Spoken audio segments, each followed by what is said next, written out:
they didn't visit me in hospice, so I left my savings to the nurse who held my hand. She just lives on welfare. What is there to lose? That was my daughter's voice. Calm, cold, like she was talking about a stranger. I sat in the corner of the living room, the afternoon light casting long, tired shadows on the carpet I had vacuumed for 20 years. My hands rested on my lap, still, folded. The same hands that once held hers through every fever, every heartbreak, every scraped knee. Now those hands weren't even worth looking at. Across from me sat my son Mark, his wife with her arms crossed, legs bouncing in impatience. My daughter Elaine stood by the fireplace, phone in hand, half listening, half texting. Only my youngest, Peter, wasn't present. He lived out of state, and to be honest, that was probably for the best. He'd only be another voice nodding along. Mom, Elaine finally looked up. The lawyer's coming at 4. It's just a signature, a formality. We're just organizing things, in case, anything happens. Mark cleared his throat. It's not like we're kicking you out, it's just logical, practical. The house is old, the stairs are dangerous, you've had 2 falls this year, and the nursing facility has full-time care, his wife chimed in. It's nice, really. I didn't say a word. They thought my silence was consent. It always had been. I had been silent when Elaine borrowed money and never paid it back. I had been silent when Mark missed 3 Mother's Days in a row. I had been silent when his wife called my decor dusty and told me my roast chicken tasted like the 1950s. I had been silent when they stopped calling, when the visits turned into obligations, when the laughter left the house but the judgment stayed. But I wasn't deaf, and I wasn't blind. I saw the way they looked at me, like a task, a responsibility, a piece of old furniture that took up space but couldn't be thrown away. Elaine tapped her phone, sighed, and said it again. She just lives on welfare. What is there to lose? Mark nodded slowly, turning to me with a rehearsed softness. Mom, you raised us to be smart. This is smart. This isn't about love, okay? It's about logistics. Logistics, that's what I had become, a logistical burden. Once the paperwork is done, his wife added, we can have someone come pack up your things. You don't need to worry about the hassle. You just rest. Just rest. They had no idea how long I had been resting in silence, waiting. I had spent my whole life holding this family together like worn-out glue, holding their secrets, their tempers, their finances. I was the emergency contact, the babysitter, the overnight nurse, the last-minute check writer. And now I was the old woman in the corner whose signature stood between them and a clean conscience. The lawyer arrived exactly at 4. A thin man with square glasses and a leather case. He shook my hand like I was someone still useful, still present. He laid the papers out on the table, 2 copies, notarized, itemized, formal. I glanced down and saw my name, not the one they called when they needed help, not Mom, not Mama, just Margaret L. Hill, the old woman with a deed and no voice. This just clarifies intent, the lawyer explained gently. Power of attorney, distribution preferences, medical directives. Mark handed me a pen. It's all standard, Mom. We just want to do this now, before things get harder. Elaine added, you're not dying, but you're not getting younger either. I looked at the pen. I looked at their faces. I looked at the space between us that used to be filled with memories and now felt like a courtroom. Then I smiled. The same smile I gave them when I hid my broken wrist after a fall so they wouldn't worry. The same smile I wore when I wrapped gifts with money from a job they never knew I still had. The same smile I gave myself in the mirror when no one called on my birthday. I'll think about it, I said, sliding the papers back. Mark frowned. There's nothing to think about. Elaine's voice tightened. Mom, don't make this harder than it is. I stood up slowly, letting the silence settle like dust on an unused mantle. I've made everything easier for all of you your whole lives, I said. Let me have this one moment. And I left the room. I didn't shout, I didn't cry, but in my chest something stirred. Something that had been asleep for a long, long time. Not anger, not sadness, something simpler. Resolve. Because for the first time I realized what they really thought of me, and for the first time I was going to show them how wrong they were. There's a strange kind of silence in early mornings just before the sun rises. That was always my favorite time, when the house was quiet and I could pretend, just for a few minutes, that the world still needed me. Most people don't know what it's like to start over at 36, with 3 children and a bank account so empty it might as well have laughed in your face. But I do. I started over with nothing but my hands and my name, and I worked both to the bone. After my husband died, I didn't cry much. I couldn't afford to. Grief was a luxury for women who had time to break down. I had mouths to feed and rent to cover. I had a mortgage that didn't care I was a widow. I had a baby still in diapers and 2 more asking when Daddy was coming home. So I went to work. At first, it was cleaning houses. I scrubbed strangers' toilets while wearing rubber gloves too big for my hands. I smiled when they told me not to touch the crystal, even though I dusted my own wedding glasses with care just the night before. Then it was waiting tables on weekends, then folding shirts at the department store, then tutoring neighborhood kids in reading after dinner. I stitched hems, baked pies, cleaned gutters, mowed lawns, whatever would bring in an extra $5 or $10. We didn't have dinners. We had survival meals, rice with canned vegetables, toast with margarine. Sometimes I told the kids I wasn't hungry so they could have seconds. I drank hot water and called it tea. They never asked why I didn't eat. They never asked where the new backpacks came from or how the light stayed on when I hadn't bought myself a coat in 6 winters. They just lived. And that's what I wanted. I wanted them to live without shame, without fear, without the weight of the struggle I carried every single day. But I carried it, every ounce of it. I remember one winter the pipes froze in the kitchen. We had to boil water on the stove just to wash dishes. I soaked my hands in warm water until the skin peeled. That year I caught the flu and kept working anyway. I couldn't afford to stop. I couldn't afford to be weak, and every time I got paid, no matter how little, I set something aside, $1 here, $5 there, sometimes just coins. Eventually, I opened a secret account, one the kids didn't know about. I called it the emergency fund, but over time, it became something else. My silent proof, my invisible monument to endurance. Years passed. The money grew. I invested small, safe. A little mutual fund here, a savings bond there. I watched it grow like a stubborn tree in a backyard no one tended but me. By the time I turned 70, that fund had grown to over $900,000, all from scrubbing floors, ironing shirts, cleaning hotel rooms, managing grocery coupons, and skipping meals.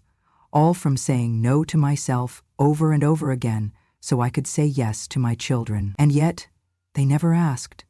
They never asked how I managed. Never asked if I had enough. Never noticed the same coat I wore for 15 years. Never asked about the second job I still kept until my hips gave out. Mom's fine.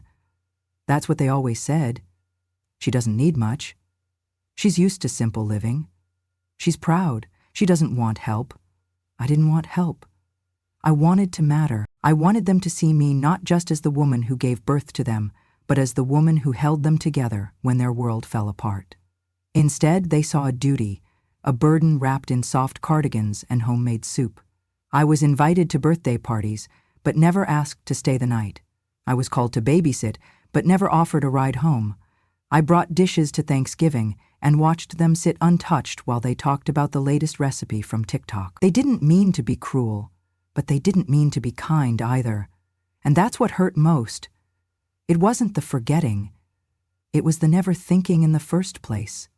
Never wondering if the woman who once fed them from her own plate might still be hungry in other ways. Hungry for conversation, for recognition, for someone to say, "Mom, how are you really?" That question never came, but something else did, clarity.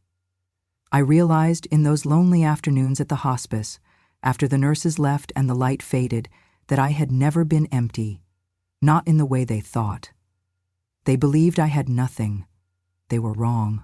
I had everything that mattered, discipline, memory, and one last card to play. And I would, not out of vengeance, but out of justice, out of love, for myself. Because if they wouldn't see my worth, someone else would. No one helped me pack. I folded my clothes one by one, placed them in the small rolling suitcase I'd bought 10 years earlier on sale at Target, and zipped it up slowly. There wasn't much to bring: a few nightgowns, my Bible, a faded photograph of the three of them when they still had milk teeth and jelly-stained cheeks. The car arrived at 9:00 a.m. on a Thursday. Just a town car with a driver who didn't make eye contact. I climbed in, dragging the suitcase by myself. No goodbye hugs, no see you laters, just silence. They'd said they were busy with work. Busy. Like I hadn't worked my entire life. The hospice center was clean, quiet, too quiet, like a hotel for people who had run out of time. I smiled politely at the nurse who greeted me, signed the intake forms with shaking hands, and was wheeled to my room. Room 207, a twin bed, a small table, one window facing a parking lot. This is temporary, I whispered to myself. Just a transition. But I knew better. Places like this don't have transitions. They have endings. The first night, I couldn't sleep. The sheets smelled like bleach and the walls like resignation. I stared at the ceiling fan and listened to it creak like an old man's sigh. No one called. No one visited. The next day I met Maria. She came in humming. A young woman, maybe late 20s, with warm brown skin and soft hands that moved like kindness. She wore pink scrubs and had a little flower pin on her back. "Hi, Mama," she said, with a smile so full of sun it nearly blinded me. I blinked. "Did you just call me?" "Mama," she nodded. "That okay? You remind me of my abuelita. She passed last year, but when I saw you, I don't know, something about your eyes. Same sadness." I didn't know what to say. I hadn't been called anything that tender in years. Maria didn't wait for permission to care. She adjusted my pillow, helped me brush my thinning hair, asked if I liked hot tea or coffee in the morning. She brought a lavender-scented lotion and rubbed it on my hands gently, like I was made of paper and memory. That night she sat by my bed and told me about her hometown in Mexico. The mountains, the mango trees, the way her mother used to sing while stirring soup. I listened, really listened. It had been so long since anyone talked to me without rushing. On the third day, she brought in a little speaker and played old jazz songs I hadn't heard in decades. I tapped my foot weakly. She laughed, clapped. "You got rhythm, Mama!" And I smiled. For the first time in weeks, I smiled without forcing it. But it wasn't all music and laughter. There were days when I didn't want to eat. Days when I didn't speak at all. I lay in bed, eyes fixed on the ceiling, waiting for something, anything, to make me feel like I still mattered. Maria never pushed. She just sat. Sometimes in silence, sometimes telling stories, always present. One night, she asked softly, "Do you have family? Anyone coming to visit?" I turned my head to the window. The parking lot was empty. "No," I said, voice barely above a whisper. "I don't have anyone." She didn't say anything for a long time. I thought she hadn't heard me, but when I looked back, I saw tears running down her cheeks. She was crying for me, for the mother no one visited, for the woman left behind, for the life that had given so much and now sat quietly in a hospice room, waiting to be remembered. I reached for her hand. "I'm sorry," I said. She shook her head. "Don't be. You're not alone. Not anymore." She squeezed my hand like it was the most precious thing she'd ever held. And in that moment, I believed her.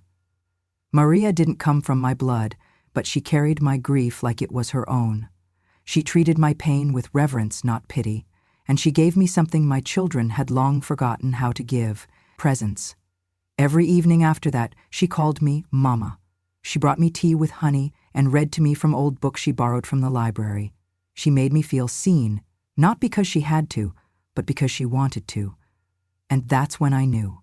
If love isn't about blood, but about showing up, then Maria was my daughter in all the ways that mattered. She didn't walk me into that hospice room, but she was the first person who made it feel like home. It was a Thursday. I remember because Maria had brought me chamomile tea with a cinnamon stick, and I'd finally had the strength to sit up in bed without help. The sun was streaming through the window, warm and generous. Maria had just changed my sheets, fluffed my pillows, and laid a crocheted blanket across my legs. "I feel human today," I told her. She smiled, kissed me gently on the forehead, and said, "That's because you are, Mama, beautiful, loved, and human." An hour later the knock came. A nurse peeked into my room and said, "You've got visitors." I sat up straighter, heart stuttering in my chest. Visitors? I hadn't had any since I'd arrived. Not one call, not one card. And now?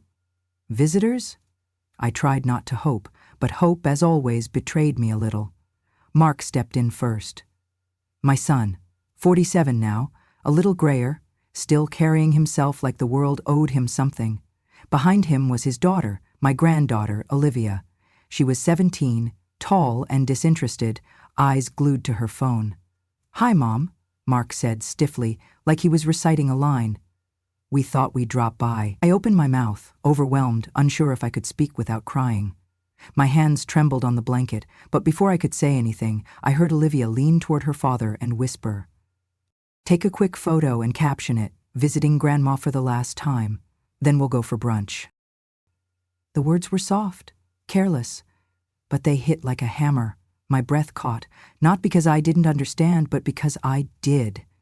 "Let's take the photo quick, caption it, 'Visiting Grandma one last time. Then we'll go get brunch.'" That was the plan. That was the entire point of their visit.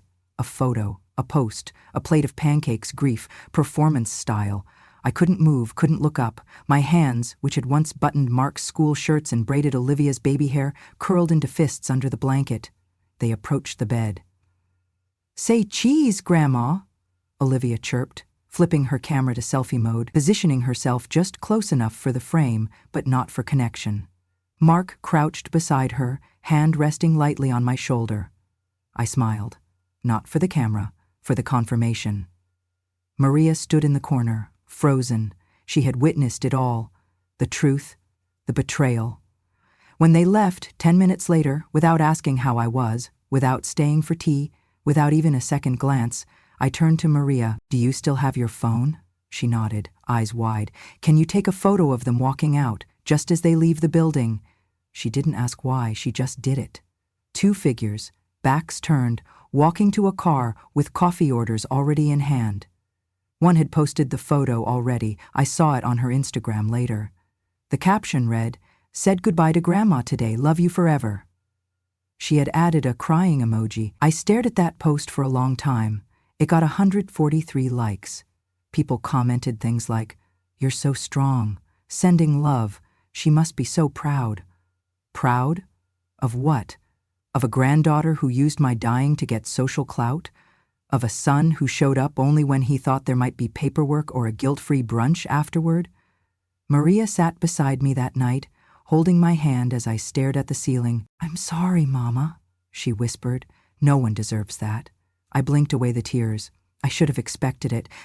But that doesn't make it right.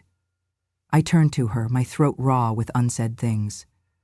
"They didn't come for me," I said. "They came for a photo, a story, something to post, something that makes them look like good people." Maria nodded. "But you are a good person, and you deserve better than a caption." That night I didn't sleep.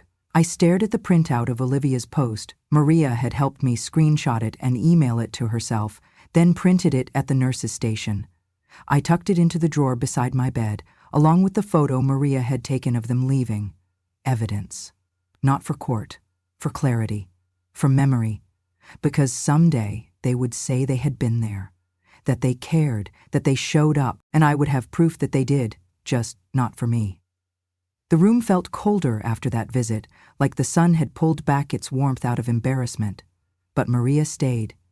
She brought me hot chocolate with extra marshmallows, sang softly in Spanish until my shoulders stopped shaking, and laid her hand over mine like an anchor. "I don't have brunch plans," she said, smiling sadly. "I've got nowhere better to be than here." And I believed her. She didn't take a photo, she took my pain, and made room for it in her heart.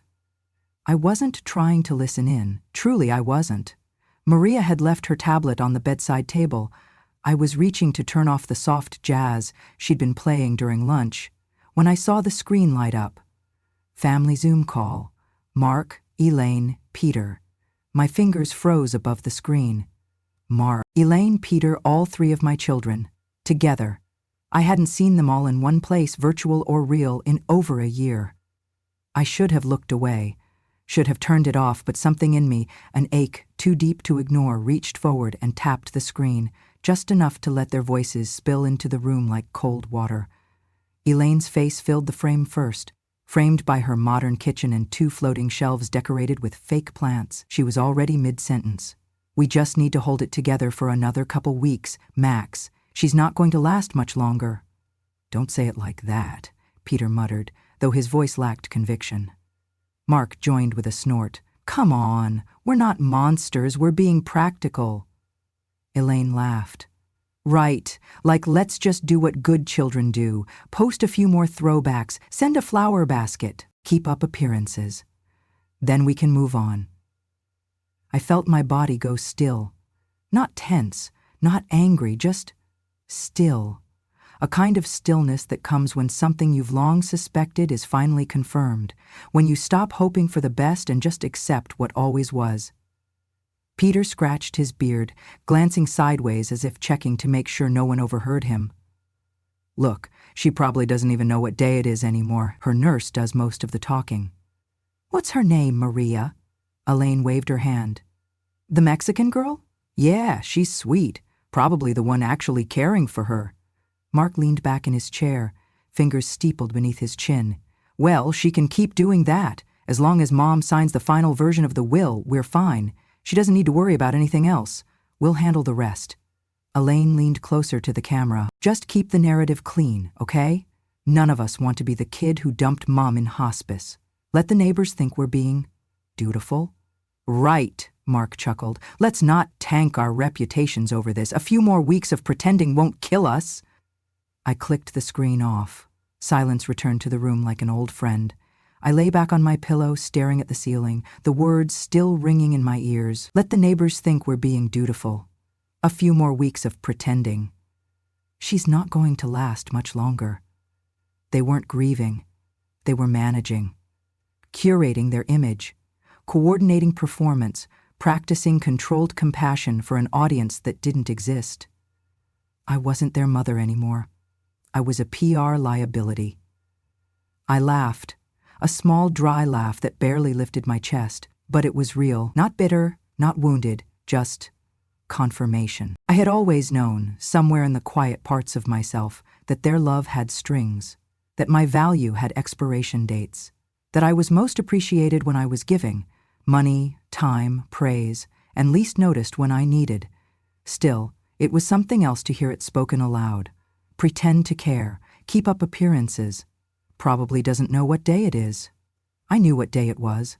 It was the day I stopped pretending they would ever change. Maria walked in moments later, holding a tray of tea and shortbread cookies.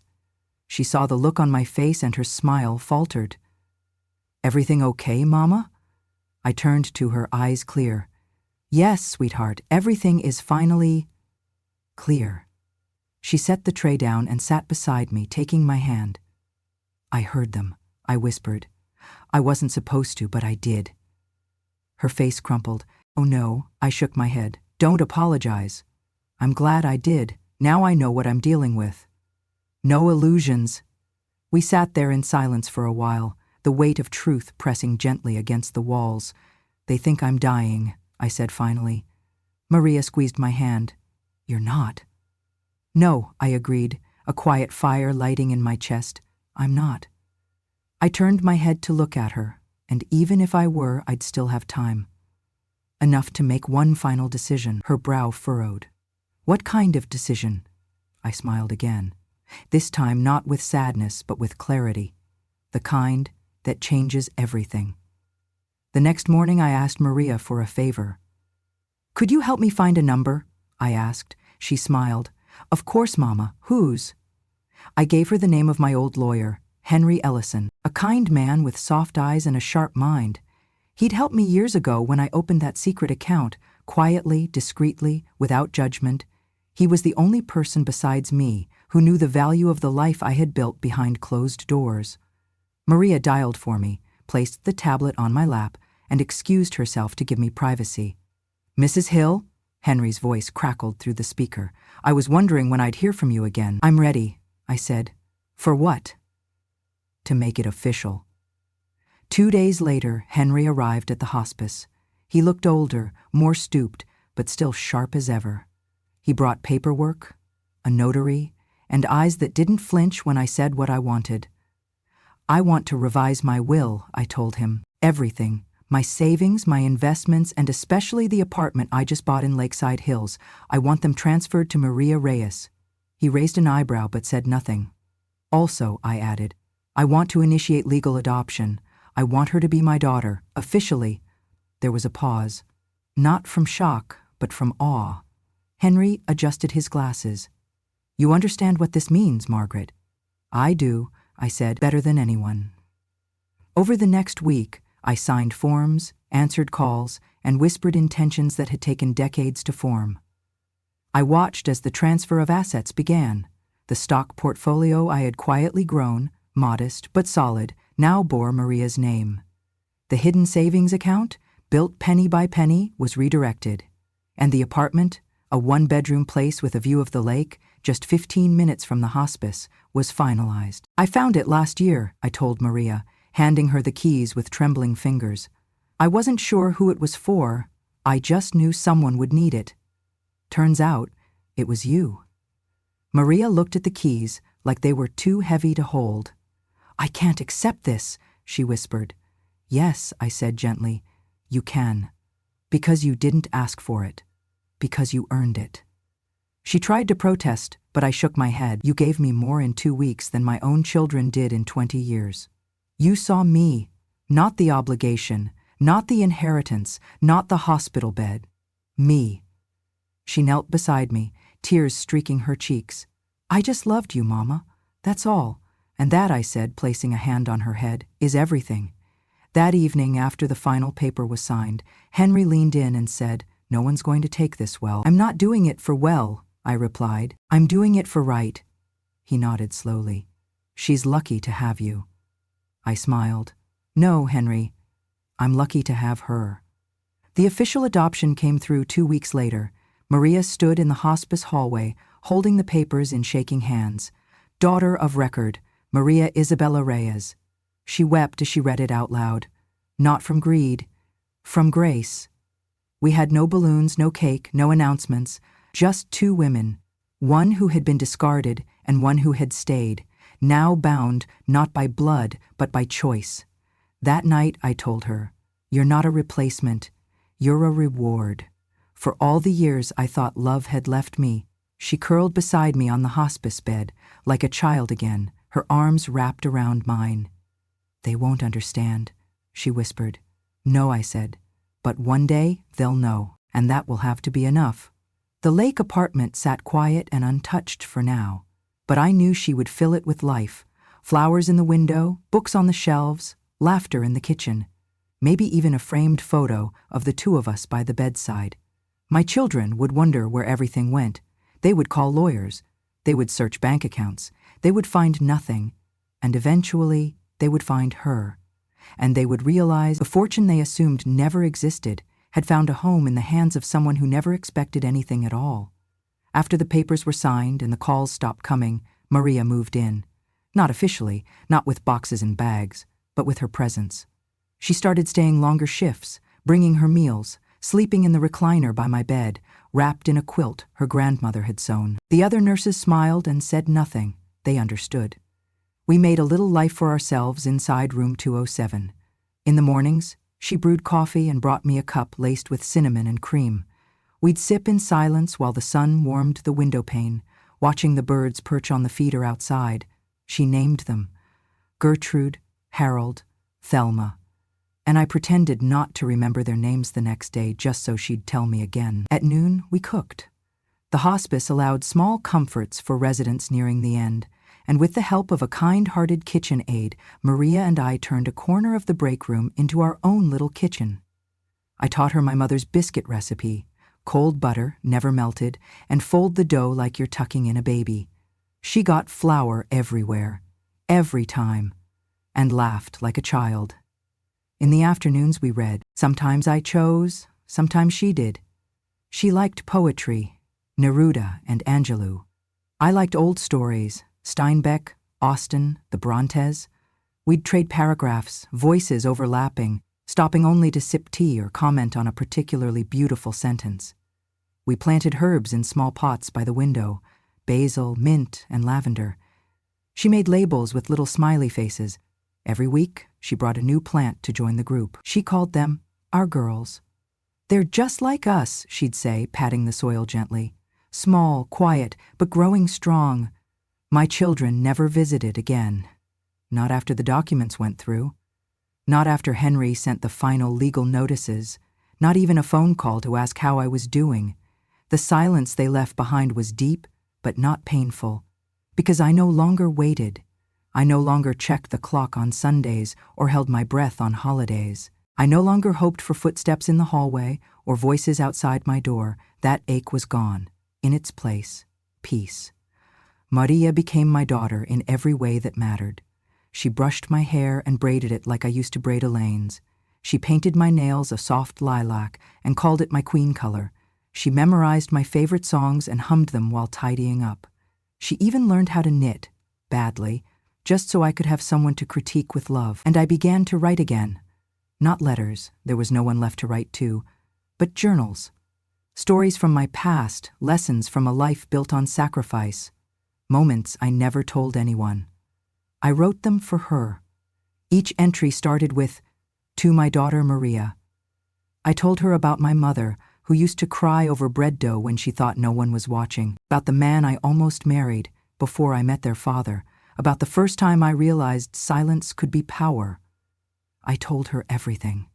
She kept the journals in a wooden box by her recliner, said she would read them out loud to her own children one day, if she ever had any.